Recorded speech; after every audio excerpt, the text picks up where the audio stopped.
প্রবাসী ভাই যারা আছো তারা প্লিজ আমার কথাটা একটু শুনো। এই যে পরকীয়া করতে যা খাইছো ধরা, তোমরা ভাই এত কষ্ট কইরা এত শ্রম দিয়া তোমাদের ওয়াইফকে টাকা পয়সা পাঠাও, তোমরা ভাই একটু খোঁজখবর রাখো, তোমাদের ওয়াইফের দিকে একটু নজর রাখো, একটু ভালোভাবে খোঁজখবর রাখার চেষ্টা করবা। দেখো এক প্রবাসী ভাইয়ের ওয়াইফ আরেকজনের সাথে ধরা খাইছে। ভাই এত পরকীয়া হইতাছে দেশের ভিতরে, এগুলা দেখে মানুষ কেন হুঁশিয়ার হয় না, মানুষ কেন ভয় পায় না, এর মানিক বুঝা পায় না ভাই।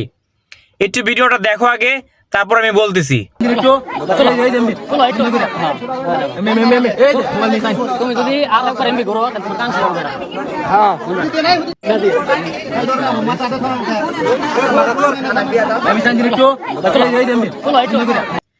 চিন্তা করছেন ভাই, আসলে বলার কিছু নাই।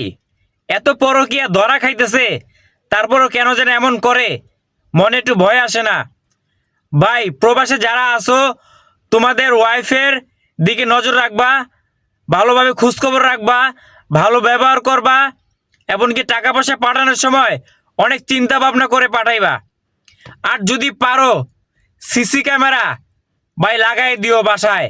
যাদের মনে সন্দেহ আছে যে আমার ওয়াইফ একটু উল্টাপাল্টা চলে, তাদের বাসায় সবসময় সিসি ক্যামেরা লাগাই দিও ভাই, তাহলে ভালো হবে। আর যাদের চরিত্র খারাপ, হাজার সিসি ক্যামেরা লাগাইলেও লাভ হবে না। ভিডিওটা শেয়ার করে দিবেন যেন অন্য কেউ দেখে ভয় আসে মনের ভিতরে।